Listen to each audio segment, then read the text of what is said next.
One of the most anticipated hours the entire week. Love the fact that we launch it on Mondays.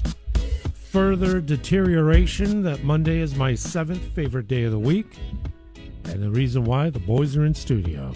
Brother Steve Keogh, want to say a very good morning to you. Rick, good morning to you. Always happy and grateful to be here with you and your listeners. Muchas gracias, senor. Dana.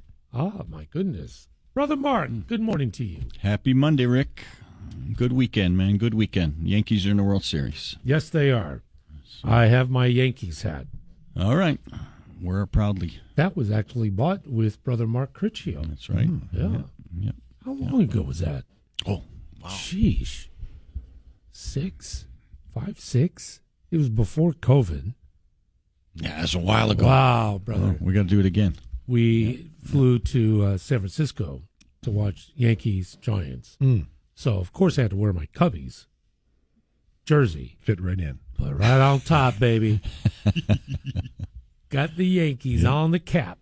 That was good fun. A few years prior to that, Yankees Cubs at Wrigley. You swept us like a cleanup in aisle 7. You know, it didn't matter if we would have won or not. That place was awesome. It was, that was such a great ballpark, great area. Yeah.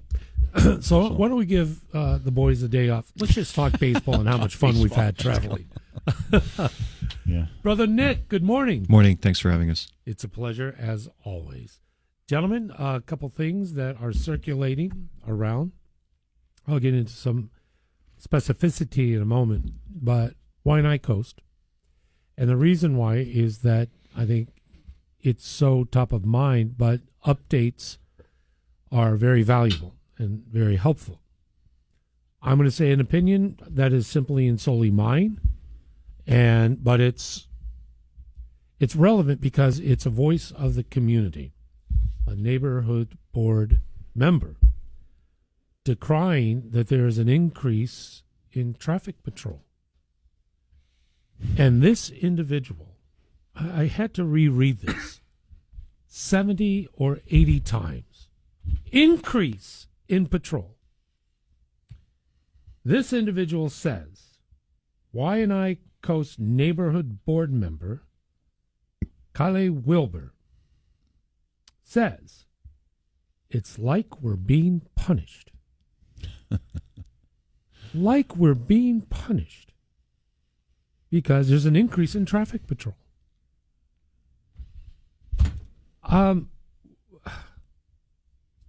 First of all, my last thing on this comment. Shh. Please, whoever this individual is, you're not helping. And I'd like to get your take on the pace, the presence, and I have one name that I'd like to highlight and get your reaction. Major Gail Beckley of D8. Because there are platitudes being shared about her and what her take has been to improve the presence of HPD in this district. And it comes down to 2 words, overtime. That has been beneficial, at least with presence. Now, this is just in the ether. Love to get your thoughts on this as we talk about Waianae Coast. Brother Steve. Sure, Rick. Well, with Commander Major Beckley, I know from individuals that work under her that she's well-liked and well-respected. I've heard that directly about Major Beckley. As far as traffic enforcement, Rick, remember that is part of a patrolman's responsibility. Patrol officers that work out there, in addition to answering calls for service, they're going to do traffic enforcement. And remember, usually traffic enforcement can be done reactively to the community reaching out to us saying, hey, you know what? There's people out there speeding through school zones. There's people not paying attention to red lights at this intersection. So not only do we do proactive traffic enforcement, but a lot of times, Rick, we're doing enforcement in areas that either show an increase in possibly traffic collisions, and it's justifiable, especially if speed's a factor in those collisions. And then the community reaching out saying, hey, this is what we're seeing. Can you come and do some education / enforcement in this area? So obviously board members are entitled to their opinion, but to actually, for a better word, complain about enforcement being done out there. I think we all agree that there's been some pretty horrific traffic fatalities and collisions that I'm sure Nick can speak more to. He's in the traffic division now, that have to do with speed and or alcohol consumption. Also, Rick, too, remember, we have an entire division that does traffic, not only traffic investigations, but officers that are specialized in looking for impaired drivers, speed enforcement. So he's entitled to his comments. It is a male, right? What was his name? Wilbur? Okay. Coley Wilbur. Yeah. Okay, so he's entitled to his comments, but I don't think for one second that his comments are going to prevent enforcement from occurring out there as needed. By the way, I want to give attribution that this story is on Civil Beat, and it was a part of a larger story, but that just was a grabber right out of the gate. Brother Nick. So I agree with Steve as far as culturally within the department, Major Beckley is seen as a very fine administrator. She comes from that area of the island as well. I think she has the best of intentions for District 8, and from all indications that we've had from our members who are working underneath her in that district, doing a fine job trying to tackle all of the problems that have been going on out there lately, and finally plugging in the correct resources and the right amount of resources in order to handle that problem. Does it cost money? Yes. Is it going to continue to cost money? Yes. The Honolulu Police Department is at a point now where its staffing is so low that it's just going to have to spend money in order to do business. It's as simple as that. The older days of division commanders being able to say fiduciary responsibility is out the door. Now, I'm not saying spend money out the nose willy-nilly, but obviously in order to get business done now, you just have to spend the money. So that's the way it's going to go. Their staffing has been very full out there. They've had a tremendous amount of additional resources poured in, and it's great. Ancillary effect that maybe nobody thought about. Yes, if you've been driving around in your car with expired tags for 2 years, you might actually get caught this time. That's what happens when you suddenly have more police officers on the road who are doing their job. We appreciate the fact that you might be a hardworking person just going about your day, but, you know, if there's more scrutiny, there's a better chance that you're going to get caught. So that means that maybe it's time for you to straighten up as well, no matter what it is that you're doing, small infraction or big one. There are a lot more traffic resources out there. There have been a lot of major collisions out there in the last 15 or 16 months, quite a few fatalities on Farrington Highway in particular, involving pedestrians and motorists. So, yeah, the mission of the traffic division of the department is going to be to focus on that kind of thing. And we all know, because we saw an article yesterday in the paper about e-bikes, and we've seen articles lately about, there was an article in yesterday's paper about major thoroughfares and traffic studies as well. I had that right here. The two biggest factors, right? Speed and alcohol. And that's what we look for. And we're going to be doing that all the time. That's one of the things we do. So I think we're doing a good job out there. I have been in situations where there's been a call by the community for a greater police presence. We go down, we do massive enforcement, and every once in a while there's somebody in the mix who goes, well, wait a minute, I didn't want it this badly. By badly, they mean somehow they got caught, or there's something that they're doing that's a matter of routine that was overlooked for a while, and suddenly they got to tighten the belt and straighten out a little bit.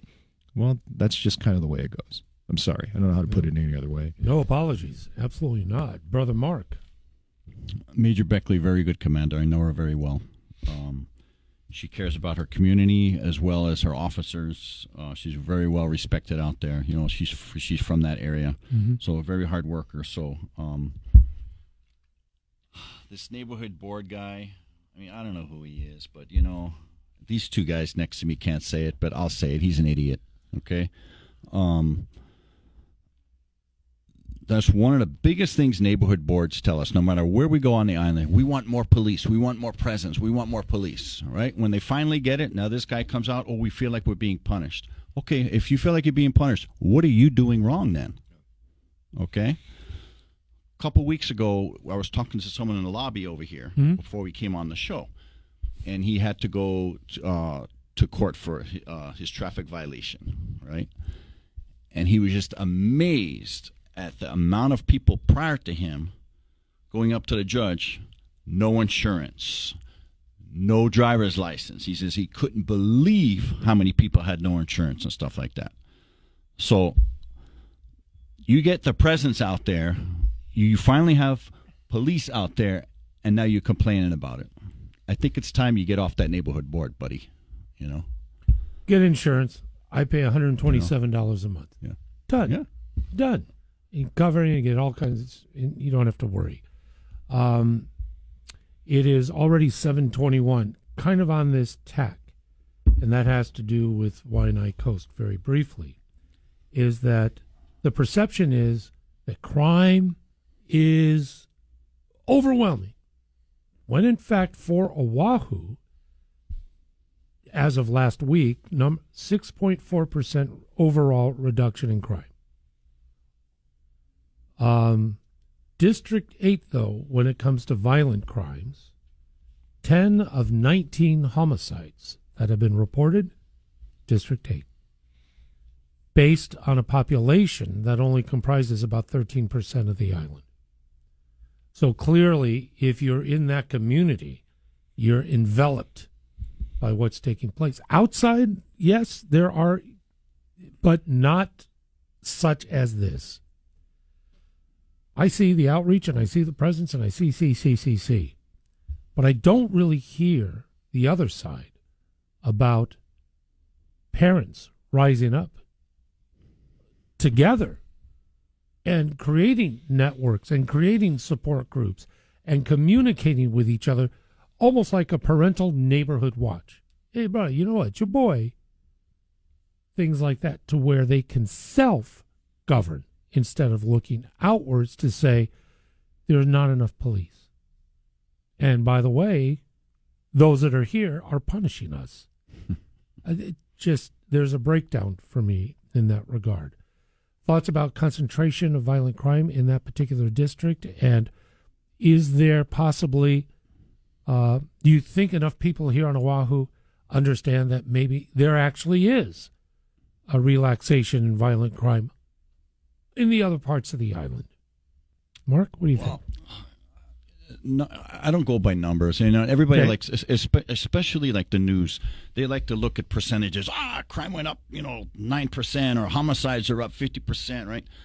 So I don't like the percentage crap, because anything could happen at any time. And homicides,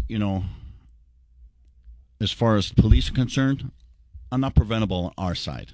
It's just a crime of passion or something like that. I mean, but so take the guy that went crazy, with the bulldozer out in Waianae, right? Yep. How many people dead from that? 2 or I 3? think 4.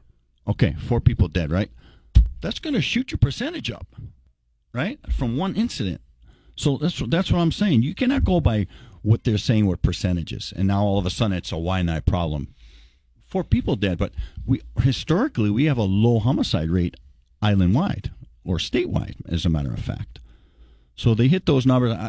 I'm not a numbers guy as far as the news is concerned. So, Steve? what do you guys think?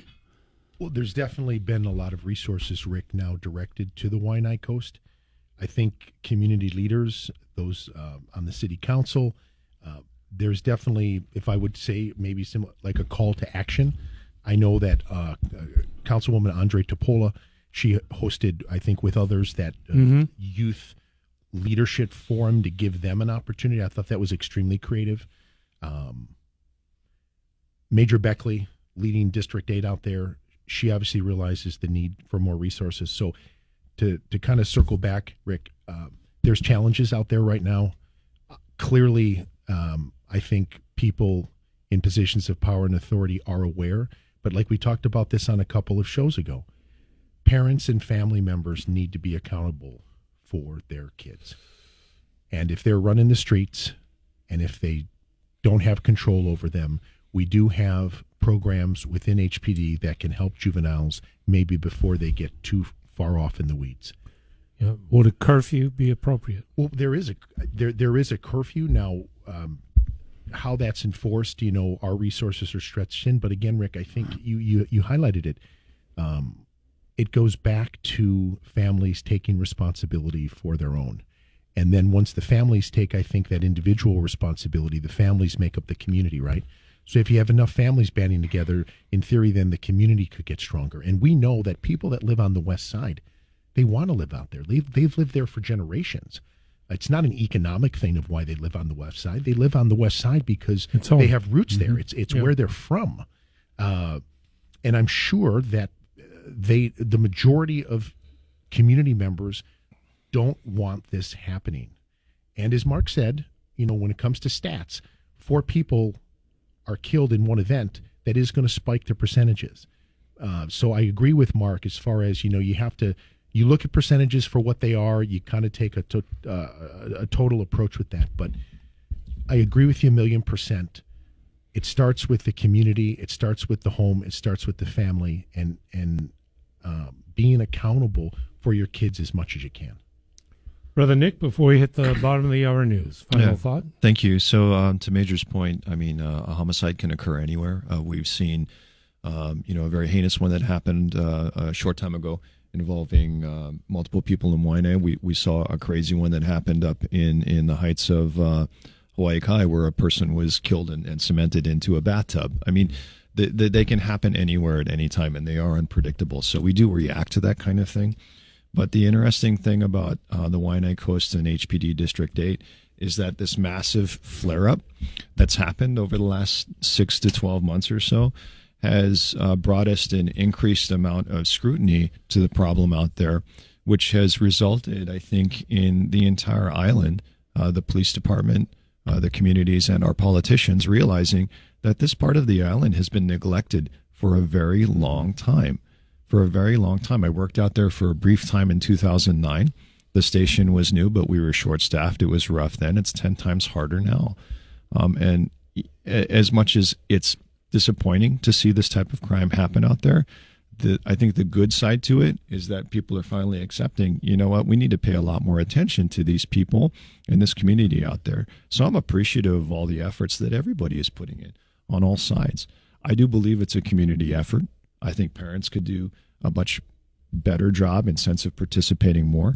I think the community as a whole could. I think when somebody says, hey, I got tagged for speeding for the first time in 30 years out here, I feel like a prisoner now. Well, if you want a place to be cleaned up, maybe you should start with cleaning up yourself a little bit.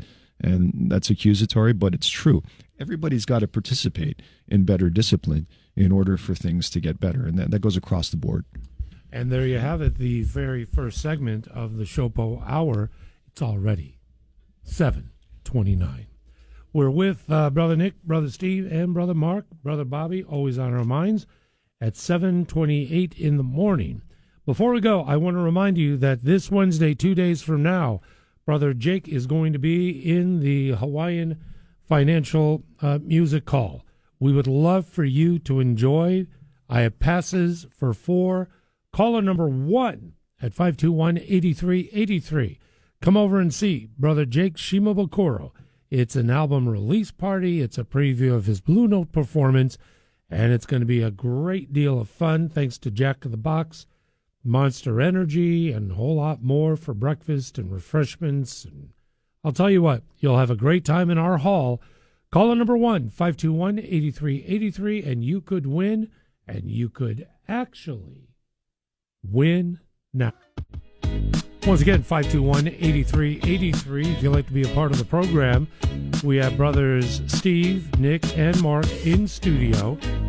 We engaged in conversation leading up to the bottom of the hour news in regard to Waianae Coast, and specifically some commentary made by leaders in the community. But it was pretty much in the context of traffic presence and patrolling. And the reason why is that a neighborhood board member, Kalai Wilbur, talking about neighborhood, and I'll quote here from Civil Beat, neighborhood board members have said the biggest change they've seen during the surge is an increase in traffic officers assigned to the district. Quoting, it almost seems as if our community is being punished. He said this at an October 1st board meeting. Now, we pretty much expanded on that premise, but the issue at hand, in the minds of many, gun violence. And is there a correlation, Steve, or is it more of a parallel? Do these paths cross? Your thoughts? Yeah. No, Rick, actually, I'm kind of thinking more about his statement when he says it's almost seems like the community is being punished. If we do a deep dive into that man's comment, you wonder what his perception and his own relationship with the police department really is. Because if you think that police presence means that a community is being punished, then you have, I think, a certain view, possibly more negative, of what policing really is. You would want the police officers to be within the community. When we're in the community, that's how we get a feel for what's going on. So I would question, and I don't know what his previous interaction has been, but from that statement, I think his perception of police work skews more negative. Also regarding traffic, do you realize that from a single traffic stop, a whole can of worms can open up? And traffic stops are actually a great way to get things like drugs and guns and those wanted by the courts off the street. Yep. So traffic stops, Rick, are highly effective at finding things. There's always a deep dive, and the boys here can go into it further, Mark and Nick. Traffic stops can be we'll call it a gold mine of opportunity to get guns, drugs, and people that are wanted off the streets. And have we spoken before? This is one of the most consequential actions by an officer is approaching that vehicle. And Rick, I looked at that article on the break, and he was saying that does police presence really deter violent crime? Well, I think the follow-up question to that is, well, if that's your logic, then if you don't feel that presence prevents certain violent crime, then do we just not have any police presence? Is that the answer? If that's your mentality of, I don't think this is effective at preventing violent crime. We're not talking about homicides now. We're talking about, let's say, assaults and robberies and this kind of thing, which I think police presence is highly effective for regarding those types of offenses. Assaults, robberies, this kind of thing. I think it is effective.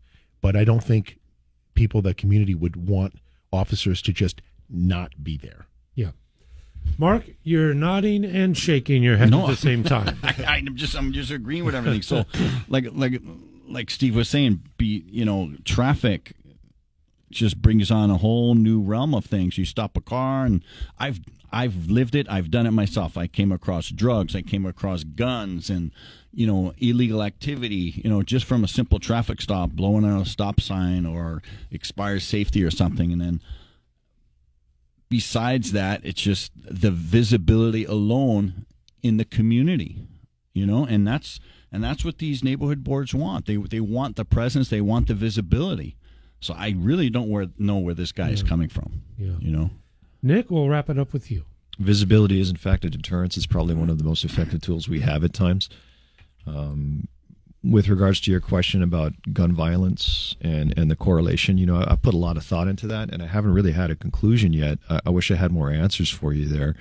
I will say that I do know people who live in Waianae and Nanakuli who have told me that for the first time in the entire time that they've lived there, they've actually considered legally purchasing firearms because of how strange and out of control things are getting in their neighborhoods and communities, which actually really disturbs me. I prefer that people didn't have to start to make that decision about whether or not they were going to arm themselves in order to protect their houses or their families. Traffic stops, like Major and Steve said, can lead to a treasure trove of information, and also can lead to some very good arrests. And often you end up stopping something before it even happens when you perform a traffic stop.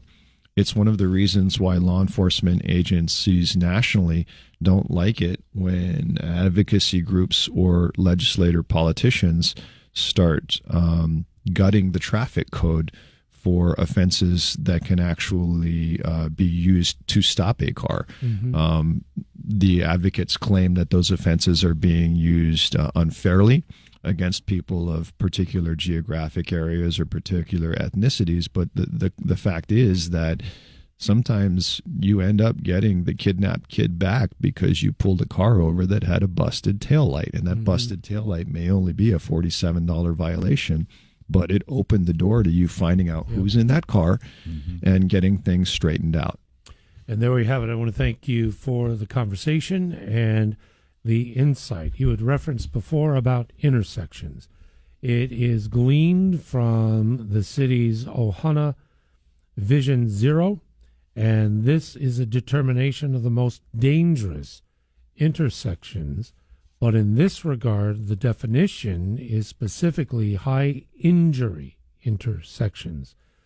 Coming out on top is South King and Keomoku. I hate that intersection. It's the one that converges with Ala Moana, Bank of Hawaii, multiple lanes. We identify them, but is it really reality that you can even control even more situations? Because at the heart of it, you have some people that are complete blithering morons. That's just you hit it right on the head. It's not the intersection; it's the idiots that are driving. You got to pay attention, dude, you know. I go through some of these intersections, and people are clueless. Yeah. And I'm going to say one thing. It's because I live downtown. I love the fact there's a hotel that opened up on Bishop and Hotel.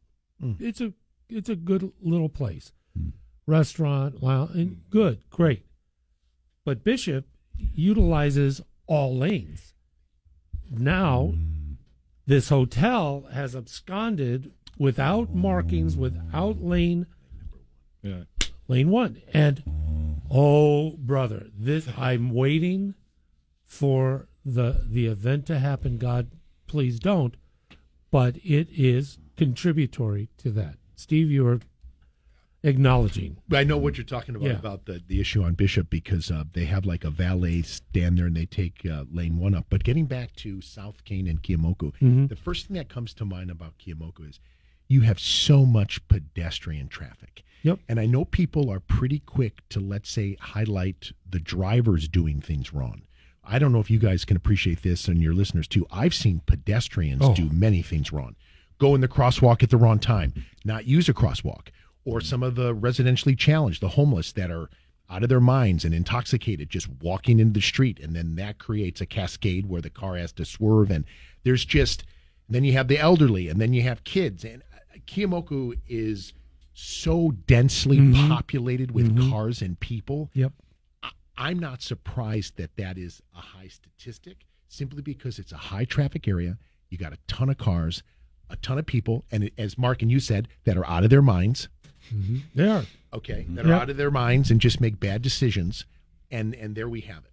And I don't think more regulation, I don't think traffic cameras and this sort of thing are going to prevent these types of things from happening.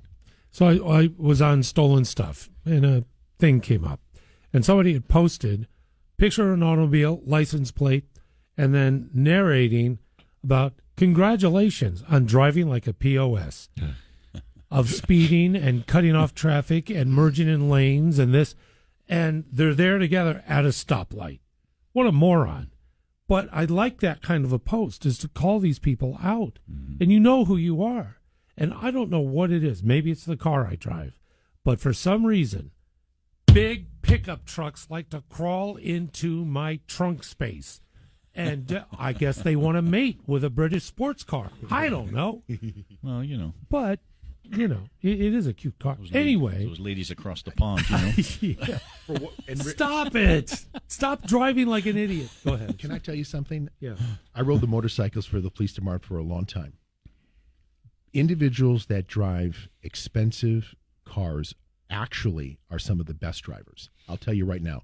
You drive your vehicle. I know it's high-end British. The issue that I had doing traffic enforcement is people that are driving cars that are worth under $8,000 that have the tires ready to fall off, that are trying to do 85 on the H1. I was not stopping Porsche, Ferrari, Maserati, Jaguar. These are not the cars getting stopped during traffic enforcement for violations. I'm just telling you. Now, you could say, well, that's because, Steve, not a lot of people drive those cars. But my perception is the individuals like yourself that are driving certain cars, have a heightened awareness and a better sense of driving. One, because maybe they want to keep their car safe, but maybe two, they spent time investing in driving. Maybe they went to a performance driving school. I mean, there's a lot of reasons, but I'll just tell you, Rick, people driving high-end cars usually are making, from what I've seen, my experiences, they're making better choices than those driving the lower-end vehicles.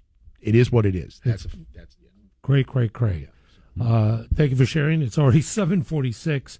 A lot on the agenda still to cover, but your telephone calls at 521-8383, and we'll chime in with you in just a moment. You're dialed in. It is the SHOPO Hour. Brother Steve, Brother Nick, Brother Mark in studio today. Glad you're with us here at 7:49 in the morning. We forge ahead on the SHOPO Hour, and it's a delight to be with you every Monday at this time. We've covered a lot of ground today. We're going to continue topicality as we head toward the top of the hour here on the Rick Hamada program. All right. Smash and grabs. Now, I'm not... Aloha Stadium. What the heck is this all about? We talk about parents responsible. If you catch these guys, arrest the parents, period. I'm nauseated. Brother Nick? Yeah, thank you. So coincidentally, I was just talking to Major a little while ago. My next door neighbor is a person who sells objects at the swap meet for a living. That's one of the things he does. Yeah. And I just asked him a couple of weeks ago, how are things going?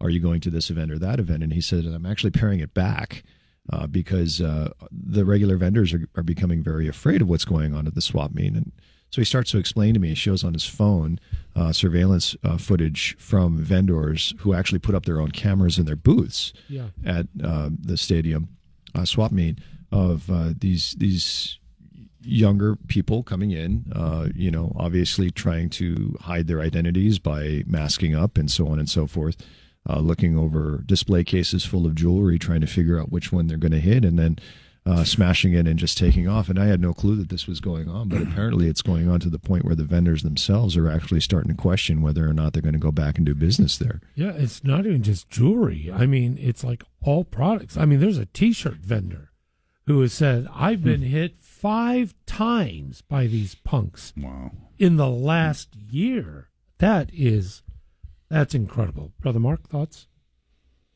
There needs to be consequences when they're caught. They're going to get caught, like I said. We got really good investigators here, but there's got to be consequences. Yep. And I think that's one of the main issues.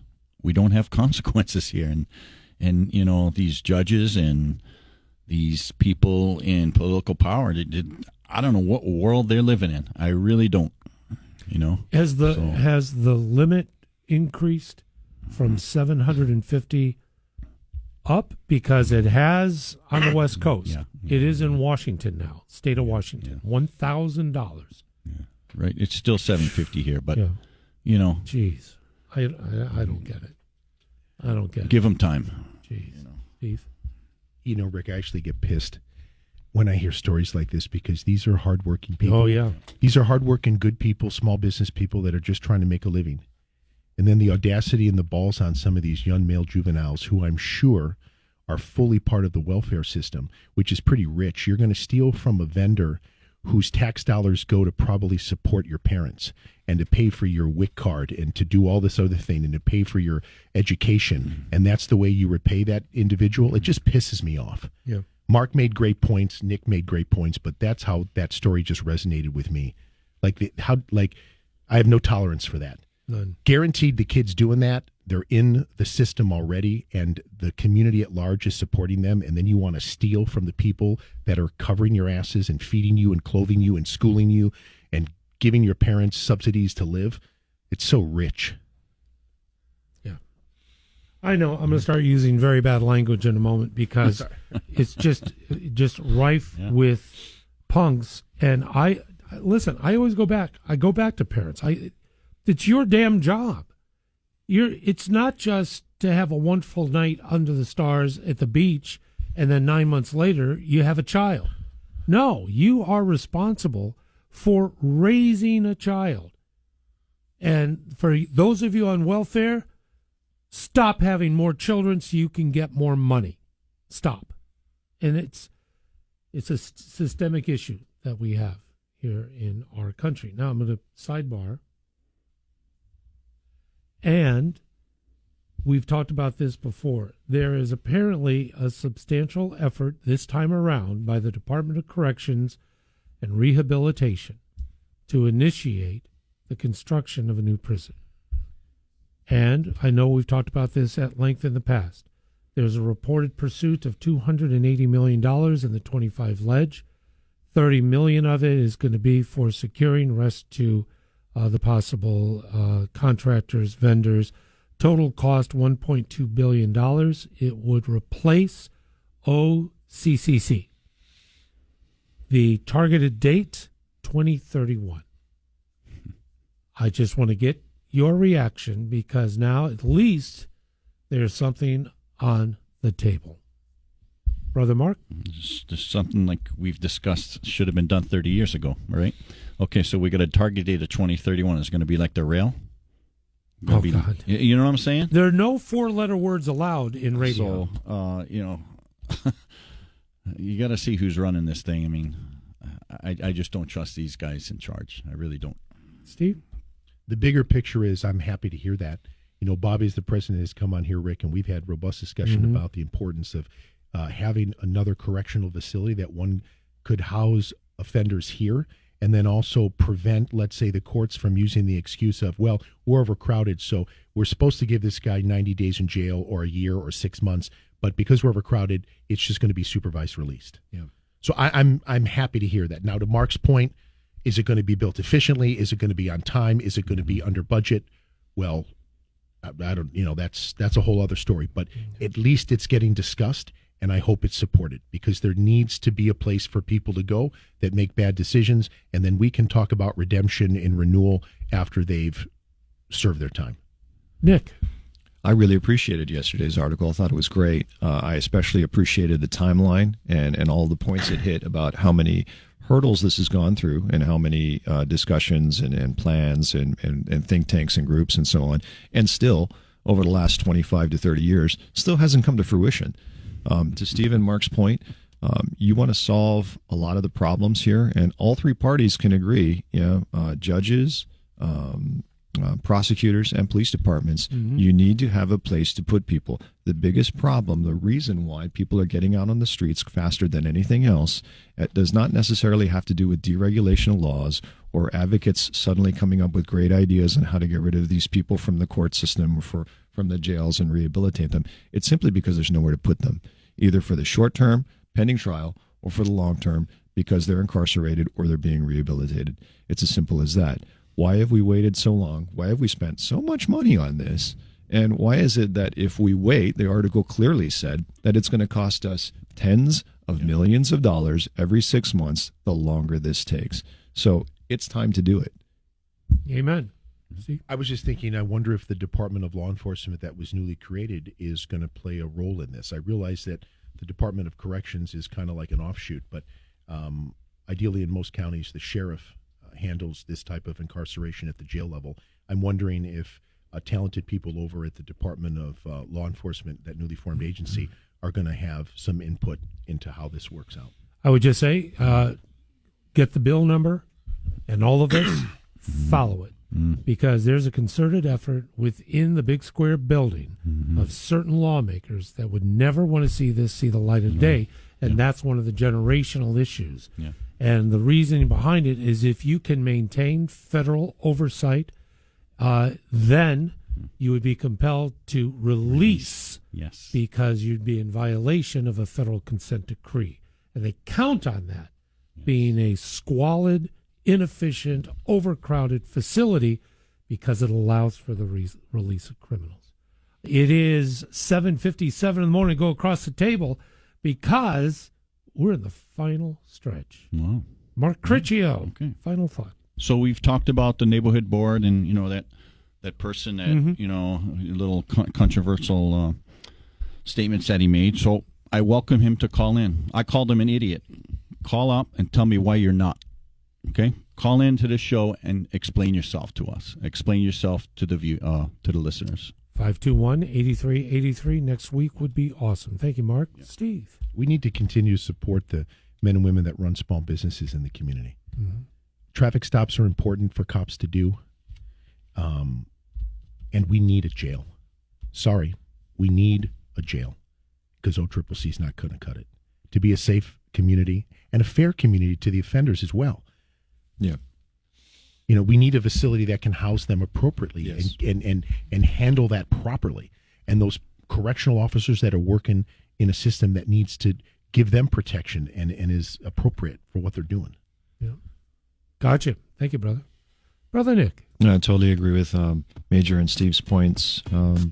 Final thought as far as traffic goes, the easiest way to prevent yourself from getting into an accident is to just make sure that your situational awareness is up when you're driving or when you're walking. That means getting your eyes on the road, getting your nose out of your phone, not speeding and not drinking and driving. And final thought, if you're a Tesla driver driving the smartest car in the world, sync your phone. Don't put it to your ear. It's just a pet peeve of mine. I hope folks will do that. Here's the most important question. Dodgers or Yankees? Nick. Yankees. Dodgers or Yankees? I have family in New York. I'm going to say Dodgers. And I'm sorry. I'm going to say L.A. They must be very close in New York. No, they are. I love them to death, but Aaron Judge is... And we're done. Yankees Mark in Critchell, five. Yankees. Yankees in five. Thanks so very much.